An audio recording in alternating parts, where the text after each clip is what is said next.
Leaving Nick at home, was that a punishment for him or a way to avoid an uncomfortable situation? No, I think it's a privilege and a reward to represent your team here at SEC Media Days, and last Friday he lost that privilege. We have high expectations, for our players, but specifically our quarterback being the face of our program. And I will say this: up to this point, Nick has been a model teammate. He's been a model citizen and done everything we ask. But he made a mistake, and he's going to have to pay a price for that mistake. But he is very remorseful. Right here. Coach Sheldon Haygood, Fox 6 out of Birmingham. Is this the end of it for him, or could there be additional punishment for him? I've not made a decision yet. Like I said, he will pay a price for the mistake he made. Coach, when you just started, coming up and coaching, what was your first impression of Nick Saban when you first met him? Of course, he's very good at what he does. Has won a lot of games, and I've got a lot of respect for him as a coach. Coach John Wilson with KBTX TV. The success that your team had last year, the way you were able to win games, how does that help you as you build this foundation for the program you want at Auburn? Yeah, first of all, as far as last year goes, like I said earlier, it was one of the more rewarding and enjoyable seasons I had my whole coaching career. And where we came from to where we ended up, from the worst to first and win the SEC championship, that was really something, the way everything transpired, and obviously the memories and winning close games and everything that goes with that.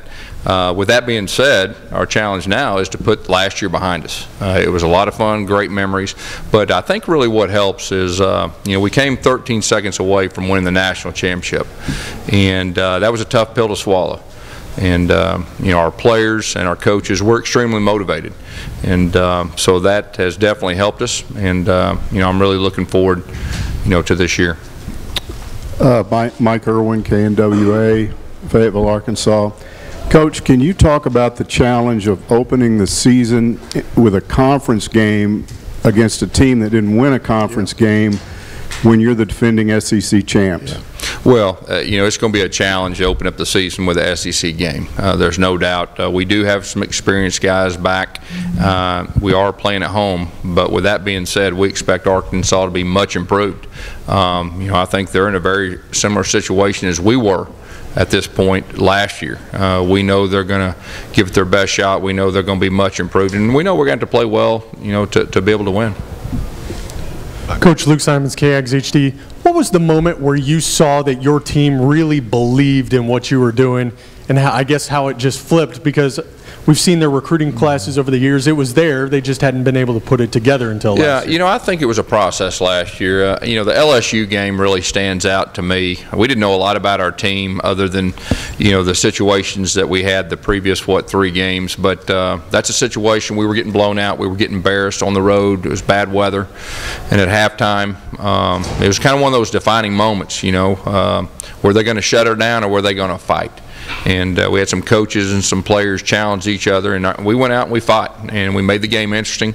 Got a onside kick, it got overruled. But I'm not into moral victories, but we learned a lot about our team that, they weren't going to quit. They were going to keep fighting, and I think they took great pride in that. And then you fast forward a couple games to the Texas A&M game, to go to College Station. I believe they were in the top 10 at the time, and Johnny Manziel was playing very well. And the way we won that game, I believe with 2 minutes, we drove the field, we scored and went up, and then we left a minute on the clock for Johnny Manziel. And at that point, there's been very few people that stopped him, and then D. Ford sacked him. And then we left the field that day feeling like we could play with anybody. And that's really the first time I let my mind go there. I was just so focused on getting us better, but I think our players would say the same thing. That gave them great confidence for the rest of the season. Here in the corner. Natalie Fultz, NBC 38. How might this year's offense look different than last year's? Well, one of our big goals in the spring was to be more balanced. Coach Lashley and staff worked extremely hard in the passing game. We led the country last year in rushing, and we felt like we had to do a better job of making defenses pay for rolling extra safety down or extra defender down. And so we worked hard on the passing game. I feel like it was a success. We've got some extremely talented receivers, and I feel like our quarterbacks did a good job with that. So, that's our challenge, and hopefully that'll carry over to the fall.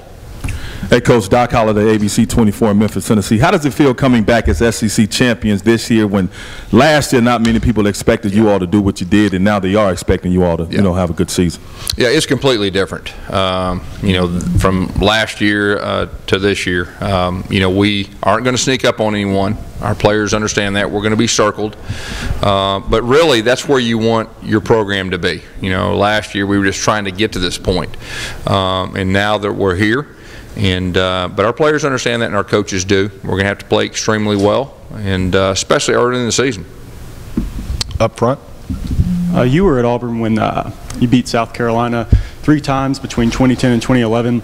How has Auburn always kind of had that edge over South Carolina, especially recently, and what are your thoughts about that game this year? Well, first of all, we have a lot of respect for South Carolina, and Coach Spurrier is one of the better coaches to ever walk the planet. We play them this year. I think they've, won 10 or 11 games the last 2 years, have been one of the better teams, in our league. We know we're going to get their best. They've got a very good defense. They got a very good offense. We are playing at home, but, that'll be a big challenge for us. Coach, we talked with Reese and CJ about the funniest moments with you, on the field, in the locker room. What's your funniest moment as a coach with an Auburn player? Wow. Hadn't let my mind go there today. I don't know if there's any funny moments, but just, I'm a little uptight sometimes, and those seniors and those older guys try to get me to smile some, and Reese and CJ are 2 of those guys that do it. Coach, Sandy Hooper, USA Today. What are your thoughts on the SEC network, and do you think it's going to help to strengthen the conference? Yeah, there's no doubt. We're excited about the SEC network, and just think it really fits. And I think it's the right time, too, with everything that's going on. I'm excited about it personally, and, speaking to other coaches around the conference, I think they are, too. Coach, Courtney Cronin, Clarion Ledger, some talk in the offseason about the NCAA maybe trying to slow down the game. I know that you're a proponent of the hurry-up offense. What do you kind of take from, it was a topic, a point of contention with some teams here last year. Now that more teams have seen the hurry-up offense in the SEC, do you think there's an adapting factor to that?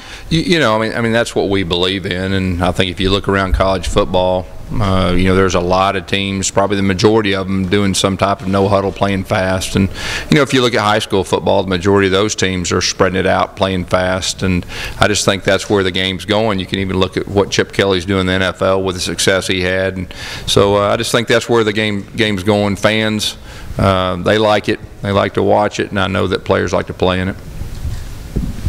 Vanessa Casal, Bleacher Report. We asked your players what was the craziest thing that they saw after the Iron Bowl win, and they mentioned they heard about ashes on the field. What was the craziest thing you saw either on or off the field after that win?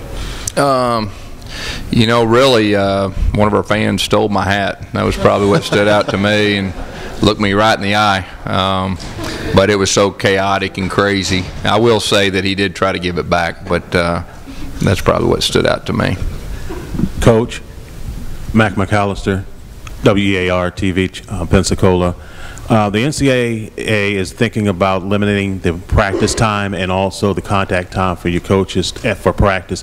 How would that limit you guys to prepare for weekly games during the season? Well, I think you just got to adapt to it, and whatever the rules are for contact, that you do that. And as the season goes on, there's not a lot of programs that have great contact numerous days of the week anyway. And so, I think everybody will adapt to it and be fine. Marissa Martin, ESPNU. CJ and Reese both talked to us about the 13 seconds longer, 13 seconds better mentality. Yeah. How are you implementing that with your new players, the incoming freshmen? Can you elaborate on that? Yeah, we just, and our motto is just toughen together. And last year our motto was together, and I think that's very important. We don't want to lose that. But how we win games at Auburn is we believe in toughness, physical, mental toughness, and we just felt like our seniors, they just felt like looking for ways to motivate themselves is to have the Roman numeral 13, and it's more of a mindset. It's not that we already think we're going to the national championship game and we just got to be 13 seconds better. It's not that. It is a mentality that me as a head coach, I got to be 13 seconds better in the way I prepare for a staff meeting. I got to be 13 seconds better the way I set up practice. And so it's just that mentality, that edge that we need to be thinking about, every day, a way to help us improve and get better. Hey Coach, Chris Price, WBRZ TV in Baton Rouge. Does one game determine the best conference? Just because the SEC didn't win the national championship last year, does it mean it's no longer the best conference, or is it? Do you have an opinion on that? Well, like I said, I'm disappointed that we were there and we didn't win it, and we played against a very good team. But when you're talking conferences, I think you can go way back, and the teams in our league, there's a lot of great teams, and I think the conference speaks for itself. In the corner. Coach, you used the word uptight to describe yourself. Is that because in recent months, though, seeing you at different venues, you appear to be a little bit more relaxed, more calm? Is that because it's not in football season, or are you just becoming more comfortable in your own skin of being one of the most popular, noticeable guys in the state? Well, my wife tells me I need to liven up my personality a little bit, so maybe that has something to do with it. Ben Bolton, WRBL in Columbus. What went to the decision to allow Trey Matthews on your team? Yeah, Trey's like any other player. We do our homework on each player that we let in our program. The fact that we actually recruited Trey before we went to other school, we've got a coach on our staff that knew Trey well, knew his family well, and we just feel like that he'll be successful in our program. Coach Jacques Duce, WAFB in Baton Rouge. Is there something positive you said about your players, kind of saying we're supportive of Nick, but we're also disappointed, not everything's okay, we're not going to wait for the legal process to play out, all those different things that, there is a bit of a disappointment in their leader? Well, I think that says a lot about our leaders and our team, and, I think that's a positive. Coach Steve Nissom, WEAR-TV, Pensacola. I know you'd like to see some improvement on defense, especially statistically. What have you been stressing on that side, and what have you seen in terms of where you can go defensively? Yeah, in the spring, our goal was really just to get better at our base fundamentals and techniques of our base defense, and just to get more consistent. Last year our defensive staff came in. They just tried to put the best 11 players on the field and make the best of it. I'm very excited that all of our defensive staff's back. Now they can recruit specifically to what Ellis Johnson wants the defense to look like. I believe we got 72 years of SEC experience on our defensive staff, and I don't know if there's ever been a defensive staff with that much. So feel very good about those guys and their plan moving forward. Back here. Coach, how good do you feel about your secondary right now? That's one of our goals also. We gave up some big plays last year, and we definitely want to cut down the big plays, and, our secondary will be a big part of that. The thing about it, when you think about big plays, it's usually a culmination of a lot of different things. It's just not one position, but, Melvin Smith and Charlie Harbison are two of the best in the business, and I know they'll have our guys ready. Up front. Lauren Sisler, WIAT 42 here in Birmingham. Earlier this summer I talked to Bobby Bowden. He said we have two of the best coaches of college football here in the state, Nick Saban and you, and he considered you a offensive genius. How do you feel being regarded as an offensive genius? Well, that's very humbling to hear that from him. I've been very fortunate to coach a lot of great offensive players, and that's part of it. This is you got to have big time players to make offenses go, and I've had a lot of really good coaches around me and a lot of really good administrators. But that's very humbling to hear that from Coach Bowden. In the very back. Coach, Jake Young from WJHL in Johnson City, Tennessee. The last couple of years, last year in particular, we come into these SEC media days and they're talking about the stars, those few players. It seems like this year we're not hearing so much about a few players. Do you feel like maybe talent-wise across the board things are a little more even this year, and that maybe there's some young guys kind of chomping at the bit to sort of prove themselves? Yeah, first of all, there's a whole lot of talent in our league from top to bottom, you know, specifically in the West. You know, I think last year, if you look back, I mean, there was a lot of high-profile quarterbacks that were coming back, some great players, and there's not as many quarterbacks in the league coming back. So I think that probably has something to do with that, but there's some great players and some great teams in our league. Guys, you've had 2 incidents this summer now involving guys having trouble with marijuana. A player from one of our state's major D1 schools told us it's fair to say at least half of the scholarship players get high 3 days a week, and that 25% get high every day. Is that a shocking stat to you? And how do you manage that situation and keep it from becoming a problem? Well, here's what I know. I mean, the last year and a half, we've had one of the cleaner programs in all of college football, and the last 2 weeks, we've had 2 situations, and we're going to deal with those situations. And so as far as we're concerned, you know, I feel good about where our program is moving forward, and we're going to deal with it. Coach Patrick Claiborne, WIAT Birmingham. Can you tell us what the injury is for Carl Lawson, and if you lose him for a significant amount of time, what that is for you? Carl Lawson had successful ACL injury or surgery the first part of May. He hurt his knee the last week of spring ball. Dr. Andrews took a look at it, wanted to wait a couple weeks till the swelling went down so, you know, he could properly read it, and after that time he determined that it was in Carl's best interest to get his knee fixed. Carl's worked extremely hard. Carl's extremely motivated and determined to come back, and with his work ethic and his body type, I don't doubt that. 2 more questions up front. Coach, Stephen Quinn, Local 15 News. Quick question. Talk about in this conference how important it is to have a returning quarterback, especially with an offense like yours. Yeah, I think it's very important, you know, in our league for all the teams that have returning quarterbacks and all that. I think it gives them an advantage.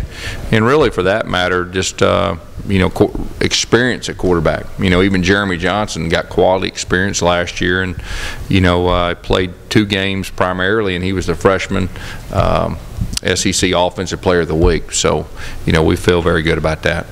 Last question. And this season, you all probably have less experienced quarterbacks, less veterans coming back. Do you anticipate having to prepare for more run-heavy offenses because of that? Say that again.